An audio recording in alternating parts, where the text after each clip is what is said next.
这个女人生了个奇怪的孩子，不仅一天就学会了说话，而且还一口叫出了他的名字。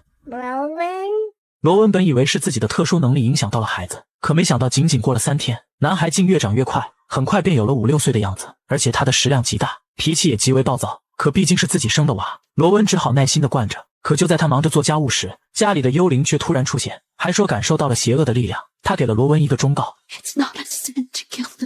其实罗文自己也清楚，这个孩子可能来自女巫的宿敌拉舍尔。虽然没有怀胎10月，可对方也是从自己体内诞生的。为了搞清楚拉舍尔的灵魂还残留多少，他第一次对男孩施展了自己的能力，可结果却很正常，男孩的身体跟普通人没什么两样。罗文将这一情况记录了下来，却在最后人类这个单词上打了个问号。思索间，卧室突然传来男孩的惨叫声，他顿时爆发出了作为母亲的本能，施展能力打开了房门。可万万没想到的是，男孩竟然又长大了一圈。可随着时间的推移，男孩在长个的同时，心智竟然也在跟着发展。15、16岁正是叛逆的年纪，他竟然在地下室找到了个人偶玩具。看着这一幕的罗文顿时吓坏了，因为当初那个恶魔拉舍尔就曾寄居在这上面。他想上前将人偶拿走，岂料男孩却猛地推了他一把。惊恐中，罗文不自觉地发动了能力，看着地上的血迹，罗文立刻意识到自己搞错了。可他对如何管教熊孩子根本没什么经验，只好暂时将其交给家中的长辈照顾，自己则来到了工作的医院，将带有男孩血迹的玻璃进行了化验，想看看其中到底有何古怪。可就在等待化验结果时，一个病房里的小女孩吸引了他的注意。对方明知自己得了绝症，却很懂事的不想让妈妈哭泣，这跟家里那个逆子形成了鲜明的对比。他一时间有些心软，便发动能力治好了小女孩的绝症。可这番治疗消耗极大，就在罗文倒在椅子上陷入沉睡时，男孩竟然又长大了几岁，变成了一个17、18岁的小伙子。等罗文休息好回家后，他被惊得一时间有些不知所措，本想给对方一个拥抱，岂料男孩竟突然亲了上来。罗文赶紧制止了这一荒谬的行为，两人现在已经差不了几岁了，虽然是母子，可有些亲昵的举动显然已经不合适了。男孩有些委屈地来到窗边，却隐隐约约听到了不远处有嬉戏打闹的声音。趁着罗文不注意，他偷偷溜出了家，潜入了一家正在开派对的酒吧。看着面前无比香艳的一幕，他似乎闻到了跟母亲身上一样的味道，今晚注定会是个无比疯狂的夜晚。然而没过几个小时，男孩便慌张地敲开了家门，他也不知道究竟是怎么搞的，只希望母亲能救救这个女孩。可罗文虽然能医治绝症，却没法让人起死回生啊！跟大部分犯错孩子的母亲一样，罗文下意识地便包庇起了自己儿子。他把男孩锁在了地下室，自己则抱着尸体来到了河边，使用女巫的能力将其永远沉入了河底。岂料就在他忙着处理尸体时，拉舍尔却再次长大了几岁，偷偷溜出家门，循着味道找到了另一名梅菲尔家族的女巫。虽然家里突然出现个陌生男人很奇怪，可身为女巫的爱丽丝拥有占卜能力，她用塔罗牌测算过，自己只要不出门就不会有生命危险。而且她总觉得男人有些熟悉，好像曾经在哪里遇到过。相逢不如偶遇，她当即邀请了拉舍尔去家里喝一杯，孤男寡女共处一室，而且双方还互有好感。就在度过了一个美好的夜晚后，拉舍尔疼爱地看着熟睡中的女人，突然感觉肚子还是有点饿，正想去冰箱里找点吃的，岂料客厅里突然传来了惨叫声。爱丽丝捂着肚子不停哀嚎着，这便是拉舍尔的宿命。恶魔与女巫的结合注定不会有一个好的结局，可拉舍尔毕竟才刚出生7天，他完全是靠着本能在寻找自己喜欢的味道。爱丽丝死去的消息迅速在家族中扩散，罗文第一时间赶到了现场。他本想使用能力查看一下对方生前的画面，却被前来收尸的男人打断。好在通过查看屋内残留的气息以及那丢在角落里的奶瓶，他很快意识到是自己儿子干的。罗文循着儿子的气息一路找到了小树林，对方果然就躲藏在了这里。罗文希望儿子能跟自己回家，一起想办法解决目前的困境。可拉舍尔却正是叛逆的年纪，固执地认为母亲只是想控制自己。眼看拉舍尔就要逃走，情急中罗文再次施展出了努力。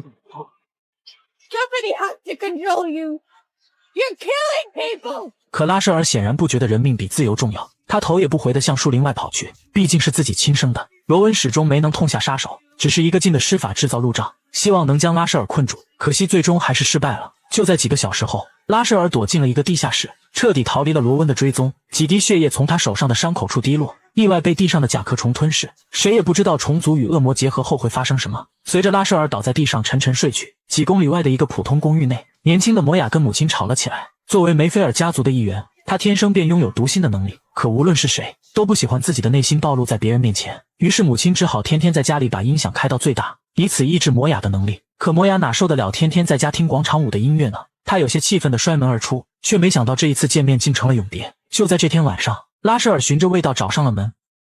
You came. I always knew you'd come back. 几个小时后，摩雅回到了家，可屋内却一片寂静。那恼人的广场舞音乐不知何时已被关上。他本以为母亲只是睡着了，直到手上传来湿滑的触感，他终于意识到了不对劲。可惜已经晚了，随着又一个女巫死去，这回罗温再也没有办法封锁消息了。可他也明白，一旦儿子落到梅菲尔家族手里，一定不会有什么好下场。他发动能力让天空下起了大雨，希望能尽量遮盖拉舍尔残留的气息。可这招显然治标不治本，要想在不伤害拉舍尔的情况下将其控制住，他还需要一个强力的盟友，而曾经被他化作石雕的科特兰便是最好的人选。 Come on. You have a lot to do, and you work for me now. Lucky me. 但作为母亲的罗温为了保护家族的其他女性，决定配置一瓶魔药，消除众人身上的女巫气息。可由于他的力量来自拉舍尔，两人只要离得越远，这份力量就越弱小。如今的他甚至连正常的点蜡烛都做不到，只能无奈采用了最原始的办法。在科特兰的帮助下，罗温在家中举办了一次派对，邀请了家族里的大部分巫师。可要怎么说服他们喝下魔药却成了难题。在家族历史中，拉舍尔其实一直是作为守护神的存在，如今转世投胎后，很多人都是看在拉舍尔的面子上，这才接受罗温邀请的。要怎么解释拉舍尔其实是个专杀女巫的恶魔呢？可罗温也只能硬着头皮上了。尤其是看到有个男人在派对上不停地询问有没有人看见他失踪的女儿，罗温眼前仿佛闪过了那具被拉舍尔糟蹋过的尸体。可拉舍尔毕竟是他亲生的，他本来并不想宣布拉舍尔所犯的罪行，但一个电话突然打了过来，竟是拉舍尔又犯事了。原来自从上次被罗温打跑后，他在公园偶遇了一个同类，两人一见如故。眼看拉舍尔如此迷茫，不知道自己来到这个世间究竟要干什么，作为前辈的男人教导他 We're meant to call the herd. It's a natural thing. Like Mr. Darwin taught. Listen to your appetite, your instincts. It's all you can do. You live by their rules. And you'll go crazy. 随着男人的离开，拉舍尔仿佛领悟到了什么，他来到一家酒吧，上来就点了2大杯牛奶。虽然他的身体已经成年了，可毕竟刚出生1个多礼拜，还处于哺乳期，想喝奶也很正常吧。老板娘倒也没有多想，可就在把2杯奶喝光后，拉舍尔却还有些意犹未尽，居然打起了老板娘的主意。原来老板娘正是梅菲尔女巫的一员，拉舍尔被她身上的气息所吸引，忍不住想要发展一下爱情。可老板娘的丈夫就在边上，眼看勾搭不成，她竟一直忍到了店里的客人走光，随后起身锁好大门，转头就想用强。老板娘奋力挣扎，老板也掏出了球棍上来帮忙。可拉舍尔虽然失去了恶魔的记忆，力量却远超普通人类，反手就把老板按在了墙上。好在老板娘及时打碎了酒瓶，径直捅向了拉舍尔的脑袋，疼痛让他瞬间清醒过来，恢复了属于人类的理智。他此刻就像一个犯了错的孩子，急切地想要回到母亲的身边。得知这一消息的罗温知道不能再等了。Hey, listen up! 要是让拉舍尔回家闻到这么多女巫的味道，肯定会因此陷入疯狂。他宣布了拉舍尔是恶魔的事实，随后又公布了最近遇害的女巫。就在一片嘈杂的议论声中，梅菲尔家族的成员分成了2派，一些人接受了这个事实，喝下魔药去除了身上的女巫气息，可还有一些人觉得罗温欺骗了大家，已经不值得信任了。有个受害者的妹妹想要离开，罗温怕她受到伤害，焦急中使用能力关上了大门，岂料爆发出的力量却出奇的大，瞬间将2人转移到了异世界。而力量的增强也意味着拉舍尔就在附近，他让众人待在屋内，随后决定独自出门做个了断。他曾经答应过受害女巫的家属，再次看见拉舍尔后绝不会再留情，可那毕竟是自己的亲生儿子。眼看罗温陷入了两难之地，边上突然窜出一个人影，朝着拉舍尔放出了淡紫色的气体。罗温下意识地挡在了儿子面前，随着他的意识渐渐模糊，边上突然驶来几辆小汽车，二话不说就把拉舍尔拉进了车里。他现在就是一个坐拥宝藏却不知道如何使用的孩子，自然会吸引到黑恶势力的亏欠。然而当格里夫在牢里一番搜寻后，却始终没有发现拉舍尔的身影，他满心疑惑，只好找到监狱的管理员询问情况。岂料登记簿上竟然根本没有拉舍尔的名字，他瞬间意识到自己上当了。好在用于抓捕拉舍尔的车辆很快被找到，格里夫见状当即单手捏印，在车内仔细搜寻拉舍尔的气息。他拥有记忆回溯的特殊能力，能够通过触碰物品回溯过去发生的景象。随着他的感知，真相渐渐浮出水面，拉舍尔已被秘密转移，他从始至终都被人利用。而在这一系列事件中，受影响最大的其实是罗温，他的力量源自拉舍尔，对方只要离他越远，他的力量就越弱小。之前他能力失控把妹妹变成了幽灵，如今再想变回来就难了。更糟糕的是，他们所在的古宅也是基于拉舍尔建立的，如今墙壁已经变得比纸都要薄了。一旦拉舍尔的力量彻底消失，房子没了倒是小事，问题是两个妹妹可能永远回不来了。罗温和坦尼亚终于达成了一致，为了救回自己的亲人，关于是否要杀死拉舍尔的问题得先放一放了。他们找到了家族的长老，希望能用巫术锁定拉舍尔的位置，同时讨论一下如何去除拉舍尔身上的魔性。可刚一走进屋内，他们便看到了无比惊奇的一幕。原来唱片机中封印着一只恶魔，两位长老必须轮流进去陪对方跳舞，以此来防止恶魔脱困。说话间沙漏刚好走完，是时候换班了。连运动相机这种摄影器材，还有 LV 包和腕表之类的奢侈品都能回收，趁着旧的还值钱，赶紧找转转回收就对了。其实伊芙琳长老已经快80多了，之前她一直通过巫术维持年轻的模样，只有换班时才会显露出真实的面容。在得知罗温两人的来意后，伊芙琳表示想得到答案很简单，就是去唱片机里走一趟，那里面的恶魔陪伴了无数任女巫，对拉舍尔也相当的了解，但其中必然有着难以预知的风险。罗温正准备冒险一试，可另一位长老却劝他把唱片机带回古宅，那里毕竟是罗温的主场，他的力量能得到最大程度的发挥。可伊芙琳却不肯答应，东西一旦借出去，再想要回来可就难了。说话间，坦尼亚却嫌弃他们有些墨迹，竟独自走到了唱片机前，想直接使用自己的读心能力跟恶魔进行交流。It's hurting her.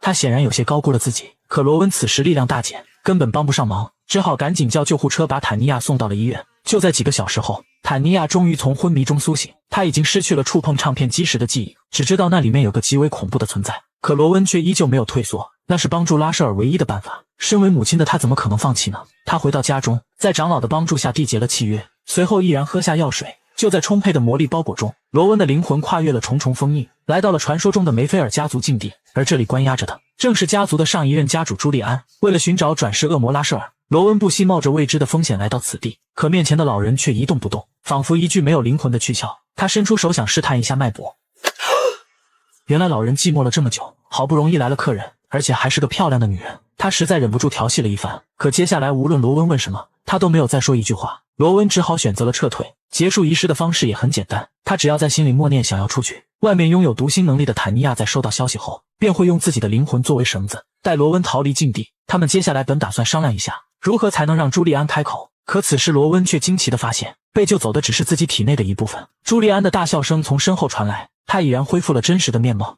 难得有这么漂亮的后辈，他怎么舍得让对方轻易离开呢？梅菲尔家族的每个女巫都有一项特殊能力，而身为家主的朱利安更是变态，可以分割和抹消人类的灵魂。仪式其实并没有结束，一旦超过限定时间还未逃离，罗温的一部分便会永远困在禁地中。说到这，他反而不急了，既来之则安之，还不如先问问怎么找到拉舍尔。岂料朱利安却有些好奇，罗温跟拉舍尔究竟是什么关系呢？ I was his lover, and then his mother. I gave him a body.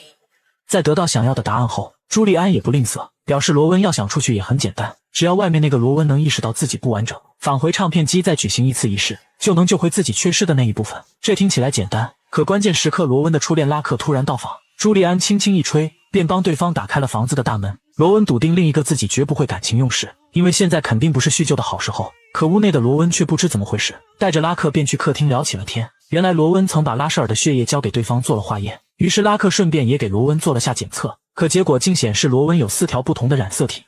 What are you? 眼看有些解释不清，罗温只是让拉克等等，随后出门找到了长老，想让对方帮忙配置一瓶遗忘药水，让拉克忘掉检测结果。在得到长老的承诺后，他随即又折返回屋内，坦白了自己女巫的身份。 I'm a witch.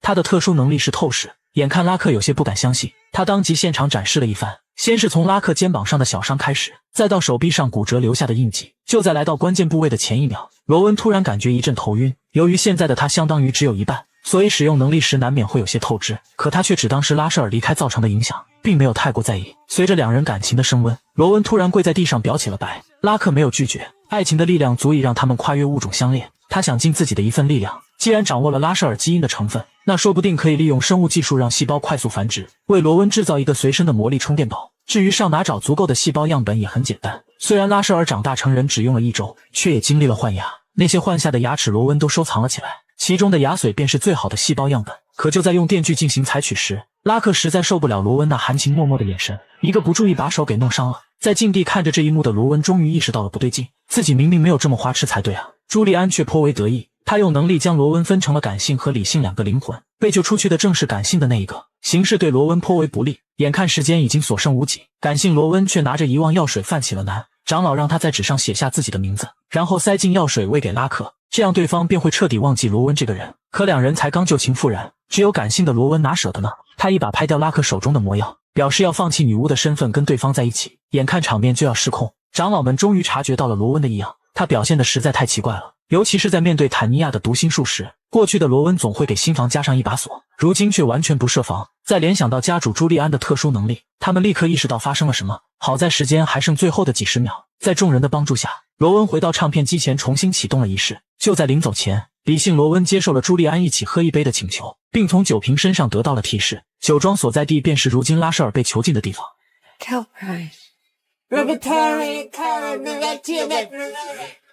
Bon voyage, ma chère。这个女人到底有多拼？为了救回被掳走的儿子，她特地穿过迷雾赶到了苏格兰，岂料对方绑来拉舍尔的目的竟是为了借种，而且新娘看起来还不错。拉舍尔心中燃起了熊熊欲火，作为恶魔转世的他对女巫极为敏感，恨不得立刻就冲上去。好在身后的村民紧紧拉住了绳子，时机还未成熟，他们要在拉舍尔与女巫的成婚之夜举行仪式，让家族的另一位守护神降临人间。可拉舍尔却不知道这些，他的心中只剩下了欲望。就在喝下了女仆递来的牛奶后，他只觉得一阵头晕目眩，随即重新被戴上了头套。而此时的罗温却还在赶来的路上，对方不知道用了什么方法，竟然屏蔽了他跟拉舍尔之间的联系。说话间，车胎传来一阵异响，拉克赶紧稳住方向盘，将车开向了小路。这地方仿佛被施加了某种结界，迫使他们只能步行前进。好在目的地已经近在眼前，就在走了半个多小时后，一个神秘的小村庄出现在了眼前。关于拉舍尔的传说便是从此处开始的。相传梅菲尔家族的首个女巫为了保护村庄，从灵界召唤来了拉舍尔作为守护神。众人漫步在大街上，发现村民们个个穿着奇装异服，似乎在庆祝某种节日。坦尼亚发动了自己的读心能力，原来这是1年1度的圣米迦勒节。想不到一个用恶魔当守护神的家族，竟还会庆祝大天使长的节日。行进间，罗温突然眼前一亮，看到了曾将拉舍尔掳走的男人，他快步跟了上去，岂料人没找到，再回头时却发现其他人已经不见了。坦尼亚被一个兜帽男吸引，就此离开了大部队，而罗温则在旅馆前跟拉克相遇。他决定用手机通知其他人在旅馆会合，可没想到的是，旅馆的服务员却告诉他们没房间了。拉克有些恼火，他可是提前在网上预订过房间的，可服务员却表示第三方平台的预订在这不好使，旅馆的房间会优先提供给当地的客人。眼看就要露宿街头，罗温只好拜托服务员给他们叫了辆出租车，可车都已经来了，坦尼亚那边却始终没有回消息。Oi, you the folks needing a ride? No, thank you. 罗温不想抛弃同伴，可就在来到酒吧跟科特兰会合后，拉克提议不如先找个地方住，等第二天庆典结束后再来找人。正好司机也不想放弃这单生意，来酒吧找到了几人，罗温只好答应了下来。随着夜色渐深，司机却越开越偏僻，罗温问了几次还有多远，可对方的回答却都是快到了。就在他忍不住要发火之际，车子终于在一栋老宅前停了下来，可这地方怎么看都不像是旅馆了。老宅的主人率先开了口 Welcome home. It's an honor. I'm your Uncle Ian. 原来此处正是梅菲尔家族的起源地，而拉舍尔其实也正被囚禁在这里。罗温还想说他们要去的是酒店，岂料伊恩竟一巴掌拍在了司机脸 Why 上。 didn't you tell him who you were? Eh? What you playing at? This is my son Hamish. 看到这，罗温突然不在乎了，既来之则安之，他倒要看看对方想玩什么把戏。几人当即在老宅中安顿了下来，可或许是因为过节的缘故，老宅里此时一派热闹欢腾的景象。拉克本以为就是场普通的派对，却意外在地上捡到了一张人皮面具。他好歹是个医学博士，立马认出这是货真价实的人皮，可周围的人却没有理他，反而戴上面具扮演起了丧尸。拉克被吓得不轻，他第一次发现原来巫师的世界竟是如此恐怖。恰好此时罗温也在房间找到了伊恩的小孙女，并从对方口中得知了借种仪式的事情，而拉舍尔显然就是仪式的主角。他本打算跟伊恩好好讲讲道理，说清楚仪式可能带来的灾祸，岂料伊恩却一副你能奈我何的表情。罗温只好发动了自己的能力，他虽然失去了拉舍尔的魔力来源，但透视和改变血肉组织的能力还是正常的。 Having trouble breathing? Feel that in your throat. 可对方却毫无反应，反而是一旁的小孙女痛苦地趴在了地上。原来伊恩已经用能力将家族的生命绑定在了一起，只要愿意，他可以将任何损伤转移给其他人。罗温毕竟不是个心狠手辣的人，更何况他还刚从女孩那得到了帮助，难怪伊恩要设计把坦尼亚引开。要是有对方的读心术在，寻找拉舍尔就不会如此麻烦了。几人只好来到了屋外，准备找找有没有还未被洗脑过的族人。罗温察觉到了哈米的不开心，于是当即展开了利诱。年轻人大都会向往外面的世界，相比于这里的穷乡僻壤，罗温所在的大都市显然更有诱惑力。他承诺会帮对方找一所好的大学，一直安排到对方成家立业，前提是哈米要说出拉舍尔的所在地。 Try the tunnels in the basement. Can't tell you any more than that. So let's go ready. 罗温将这条信息记在了心里，可就在回到房间后，拉克却表示这地方太危险，他们必须另外找个地方过夜。可罗温却急着去地下室寻找拉舍尔，他凑上前抱住拉克，用爱情抚慰了对方焦躁的内心。等到拉克睡熟后，罗温悄悄爬起身，独自向着地下室走去。可就在他拿出手机打开闪光灯后，只听身后哐的一声，大门竟已被人锁死。原来哈米被洗脑了这么久，怎么可能会为了钱选择背叛了？这女巫家族的婚礼究竟有多古怪？新郎会先被扼上一段时间，然后用绳子拴在一侧，而新娘也同样如此，没有繁琐的改口环节。作为婆婆的罗温只需要在场下看着，随后在族中长老的鸣唱中，一旁的侍女会将新娘的头纱揭下。两位新人虽然是第一次见面，可看着跟自己母亲如此相似的蓝眼睛，拉舍尔瞬间便按捺不住了，差点就挣脱了身上的束缚。好在长老也没让他等太久，随着唱词的结束，一个大汉拎着斧子便走了上来。罗温激动地站了起来，他本就不同意这门亲事，岂料一旁的族长伊恩却将他拉住，随后拿出小刀在手上划了一下。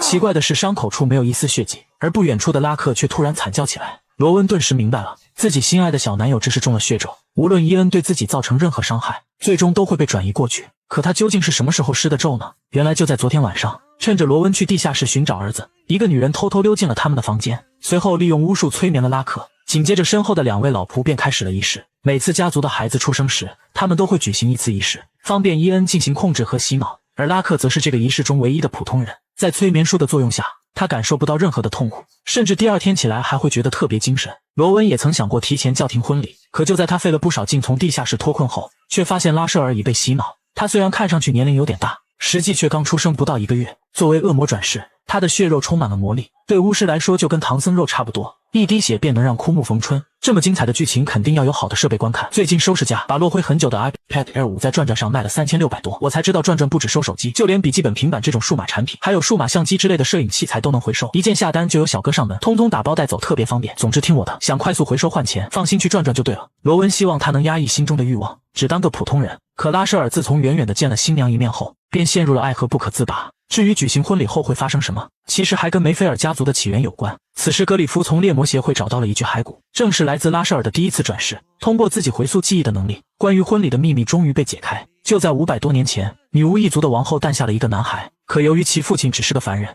为了避免血脉被玷污，他只能忍痛将婴儿杀死。但负责执行的女巫却于心不忍，偷偷将男孩送回给了其父亲。父子俩为了回到远在苏格兰的家乡，在路上足足走了15年，可等到达目的地后，却只看见了一片废墟。为了重建家园，父亲教给了他驯狼的技巧，同时也让他明白了自己血脉的力量。梅菲尔家族从此地开始开枝散叶，而拉舍尔也寻得了自己的挚爱。And I knew I was meant to have a family of my own.